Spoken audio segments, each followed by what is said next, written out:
Geopolítica del petróleo. Como todos los viernes analizamos el mercado del crudo y sobre todo desde el punto de vista geopolítico con Jaime Brito, presidente ejecutivo de Chemical Market Analytics. Jaime, ¿qué tal? ¿Cómo estás?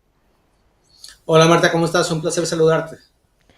Bueno, podemos decir que el petróleo y todo el mundo está pendiente de una región extremadamente volátil de Oriente Medio y sobre todo ahora que se cumple ya oficialmente una semana desde que Israel realizó lo que ha calificado como un ataque preventivo ante el programa nuclear de Irán.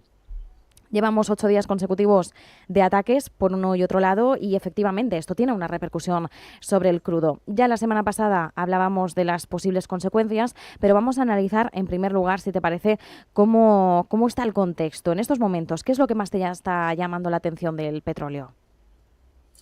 Bueno, definitivamente fue, yo creo que el impacto más fuerte al inicio del conflicto la semana pasada, porque de ese rango muy estrecho de $65 por barril que se estaba moviendo el Brent por meses, recuperó los niveles que casualmente había tenido antes de Liberation Day del 2 de abril, llegó a los 75 después de que comenzó el conflicto el jueves, viernes de la semana pasada. Y a pesar de que hubo algunos ataques el fin de semana, creo que más bien simbólicos, de atacar algunos puntos muy específicos referentes al sector de petróleo y gas en Irán. Se atacaron un pozo de gas natural de Irán, etcétera. No fueron a ataques de tal importancia o tal magnitud desde el punto de vista que inutilizaran, impactaran en el largo plazo la infraestructura energética iraní. Fueron, en mi opinión, más bien simbólicos, y es por eso que el precio del crudo, después de ese incremento hacia los $75 por barril que vimos el viernes de la semana pasada, se ha mantenido en ese mismo rango, a pesar de estas olas de respuestas, de venganzas y de ataques que han seguido escalando desde el punto de vista de objetivos militares e incluso de población civil, pero el precio del crudo se ha mantenido para el Brent rondando entre los $75 por barril. Uh-huh.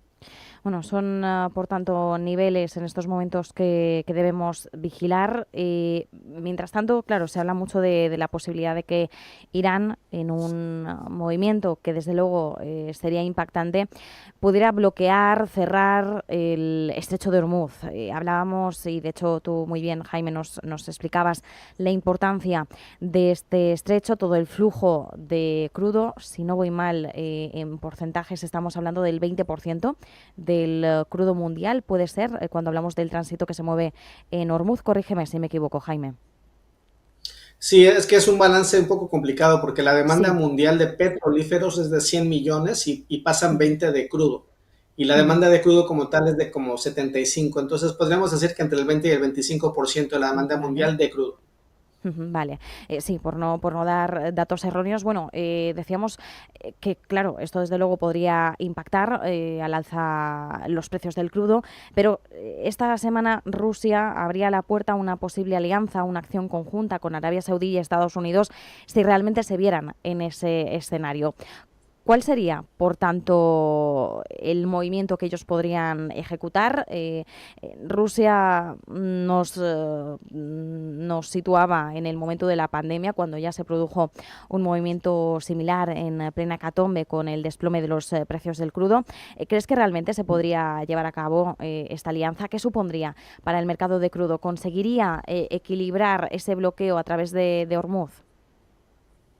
Pues mira, es interesante que paralelamente, como todos hemos estado enfocados en Irán e Israel esta semana, hubo una reunión de alto nivel que estaba programada desde el año pasado entre el liderazgo de la OPEP y el ministro de Energía ruso.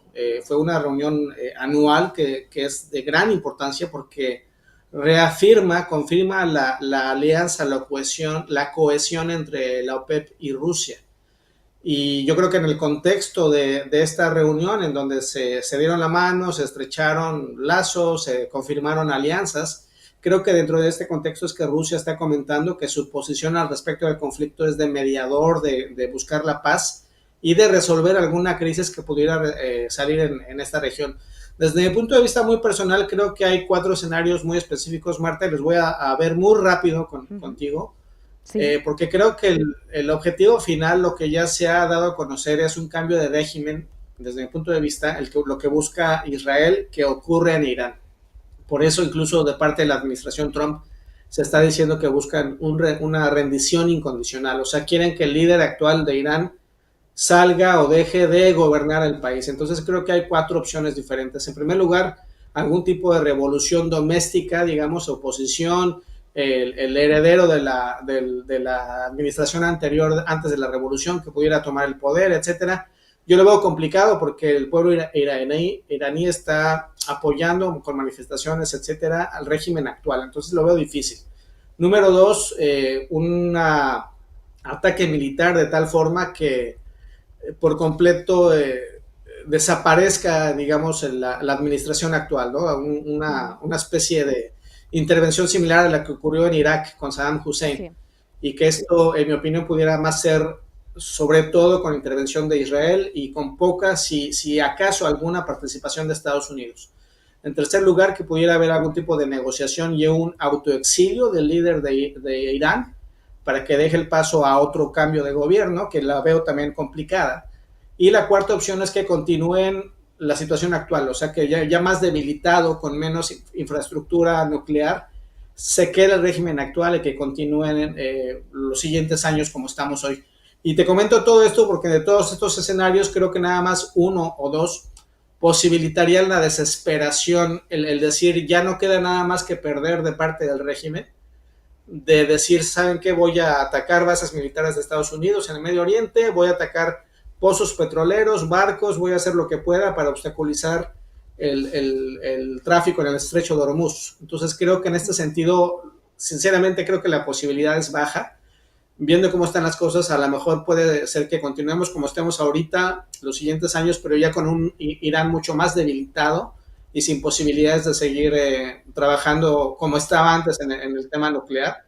Y no veo una gran posibilidad de que haya intervención en el estrecho de Hormuz. Si fuera el caso, una intervención inmediata de Estados Unidos, que ya ha acercado su flota, la Unión Europea, países aliados de Medio Oriente como Arabia Saudita y ahora Rusia, creo que de inmediato estabilizarían los precios y yo no veo un escenario donde pudiera haber precios de más de 150 a $200 por barril. Es decir, que el resto de potencias mundiales tienen músculo suficiente para equilibrar casi instantáneamente cualquier tipo de inestabilidad que se pudiera producir resultado del bloqueo, ¿no? Que aún así nos dices que realmente la posibilidad de cerrar el estrecho sería baja. Claro, porque desde el punto de vista de Irán impactas a todos, o sea, no es nada más impactar a Occidente con el Sí. cierre del estrecho, impactas a China, a la India. Entonces creo que ese sería un movimiento desesperado en caso de que se enteren que viene un gran ataque cuyo objetivo es destruir, tocamos madera, ojalá no pase, pero que algún ataque que piensen que el objetivo es destruir una parte importante de Teherán y acabar con el régimen. Yo creo que a lo mejor en esa situación el régimen actual diría, bueno, pues vamos por todo y quedemos como quedemos, ¿no? Me supongo, pero esperemos que no sea el caso, veo que la probabilidad tendría que ser muy, muy baja. Ujú. Bueno, Jaime, esta es una pregunta un poquito fuera de contexto de lo que estamos hablando en estos momentos, no del todo, pero sí que es más geopolítica que de cuestión del crudo. Pero bueno, tú que estás en Houston, ¿se está hablando o qué es lo que se está comentando ahora mismo de la posibilidad de que Estados Unidos interviniese de una forma más directa? Y cuando digo interviniese de una forma más directa me refiero bueno, pues a esas voces republicanas que son más antiintervencionistas que han comparado esa posible intervención con la invasión de Irak que mencionabas en el año 2003. ¿Por dónde pesa o cuál es el peso que ahora mismo predomina en la balanza, el de la vía diplomática o el de una actuación bélica por parte de Estados Unidos? Sí, pues hay mucho que analizar aquí, Marta. Yo me quedo con dos matices específicos. En primer lugar, hay que tomar en cuenta que cuando el día de ayer en una conferencia de prensa se dieron a conocer por la portavoz unas palabras a nombre del presidente Trump que iba a tener 2 semanas de espera para decidir. Sí. Casualmente esas 2 semanas caen en el 4 de julio, ¿no? En una celebración nacional importante. Entonces, escenario número uno, podría no hacerse mucho de aquí a 2 semanas y en finales de junio o el primero o segundo de julio, a lo mejor hay una acción militar conjunta entre los Estados Unidos e Israel de tal magnitud que la rendición de Irán a lo mejor es prácticamente instantánea, o sea, que a lo mejor si realmente Estados Unidos vaya a estar involucrado, para que ya para el 4 de julio, según este cálculo, se levante la mano en celebración y diga, bueno, acabamos de lograr esto. Yo creo que ese escenario pienso que sería bajo, de baja probabilidad, porque sí quisiera pensar que si desde el principio de este conflicto la semana pasada los Estados Unidos ha tomado su distancia y dieron a entender que su posibilidad era de mediador, pero que todo era de parte de Israel, aunque están evidentemente proveyendo inteligencia y apoyo logístico estratégico. Creo que Estados Unidos ha decidido desde el principio no ser partícipe de este ataque y creo que es un asunto solamente entre Israel e Irán. Entonces, respondiendo a tu pregunta de forma más específica, supondría, me imaginaría desde mi lectura, que no va a haber una actividad específica, aunque ya estratégicamente haya movido portaaviones y armamento y equipo y personal hacia la zona, ¿no? Ahora bien, ha habido también otro tipo de filtraciones, aparentemente que vienen del contacto, del contacto, del contacto de la Casa Blanca, que dicen que ya se decidió que este fin de semana Estados Unidos va a intervenir. Entonces, estamos como el tema de los aranceles, cuando Sí. se anuncia una cosa y después a los 2 días se dice que no, pero que siempre sí, pero mañana no. Efectivamente, y además mensajes muy contradictorios, porque recordemos que Israel ayer decía que Estados Unidos iba a tomar una decisión en 48 horas. Después nos sorprendía Caroline Leavitt, la portavoz de la Casa Blanca, diciendo que 2 semanas, ¿no? Hombre, entre 2 días y 2 semanas, desde luego, hay mucha diferencia y no sabemos muy bien a qué atenernos. Bueno, se mantiene la duda en el aire y, por tanto, la Casa Blanca también se acoge un poco a jugar con esta ambigüedad. Quizás también forme parte de una estrategia de la administración Trump o del propio Trump, quién sabe. Y por último, Jaime, quería preguntarte por la OPEP. Vamos a hablar en términos un poco más puristas del mercado del crudo. Teníamos, bueno, nueva comunicación sobre expectativas para este 2025. A priori, la organización mantiene alta la expectativa de demanda para este año. ¿Concuerdas con esa proyección? No concuerdo, pues viendo la evidencia, continúa diciendo la OPEP que el crecimiento en el consumo mundial de petrolíferos este año va a ser de 1.3 millones de barriles por día. La Agencia Internacional de Energía, en contraste, está rondando entre los 700,000 barriles por día. Yo creo que lo más seguro que es que quede entre 850 a 900,000 barriles por día, unos 400,000 menos, un 30-25% menos que lo que dice la OPEP.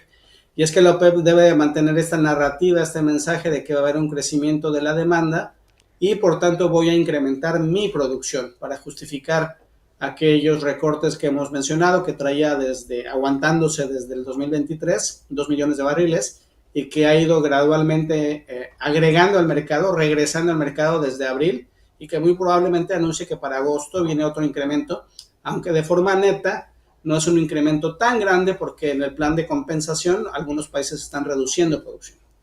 Uh-huh. Bueno, entonces nos quedamos ahí con que no concordamos con la OPEP, así que nos quedamos con esas contradicciones que vemos a veces también dentro de los pronósticos. No es fácil hacer pronósticos, nadie tiene la bola de cristal, pero efectivamente siempre hay que argumentar los motivos detrás de a lo mejor pues el no estar de acuerdo, ¿no? Por cierto, Jaime, justo antes de la entrevista y justo también al inicio repasábamos un poco algunos niveles a vigilar en el crudo. Yo no sé por qué. En mi caso, el West Texas se mantiene totalmente inmóvil. Creo que tú sí que estás viendo los movimientos en tiempo real. Sí que veo el Brent que se mueve y está con descensos en el entorno de los $76,95 el barril. El West Texas yo lo tengo totalmente paralizado en $75. No sé por qué, por algún motivo Visual Chart no está actualizando el West Texas, pero ¿cuáles son los niveles que tenías tú en estos momentos? A lo largo del día de hoy, Marta, he visto niveles de 66, $67 por barril, que ha llegado a ser hasta $10 por barril más bajos que el Brent. Y todavía la semana pasada los niveles de WTI y Brent estaban separados por apenas $1.50, si acaso $2. O sea, si el Brent estaba en 77, 75, WTI estaba en 73. Entonces me llama la atención que según las gráficas que yo estoy viendo, desde el mediodía de ayer hubo un derrumbe total desde los 74 por barril hasta los 65, 68 para el WTI y parece que el día de hoy se ha mantenido ahí. Yo interpretaría que a lo mejor por un lado es el tema de que se va a retrasar la decisión de las 2 semanas que comentabas para acción en Irán, pero también por Sí. la otra hubo este discurso de Powell diciendo que Ujú. se espera que haya implicaciones, consecuencias por el tema de los aranceles y una continuación de la inflación, etcétera. Una perspectiva no muy positiva para la economía de Estados Unidos en específico, que muy probablemente haya impactado las decisiones de trading aquí en el contrato de futuros del WTI y que se haya por eso separado un poco de lo que estaba siguiendo al Brent, que está basado en Europa. Ujú. Pues nos quedamos con esa referencia y como siempre muchísimas gracias por este análisis de la geopolítica aplicada al mercado del crudo. A José Ricardo le tenemos a continuación. Jaime Brito, presidente ejecutivo de Chemical Market Analytics. Muchísimas gracias, un fuerte abrazo y que pases un feliz fin de semana. Gracias y saludos a José Ricardo también. Hasta luego. Hasta luego.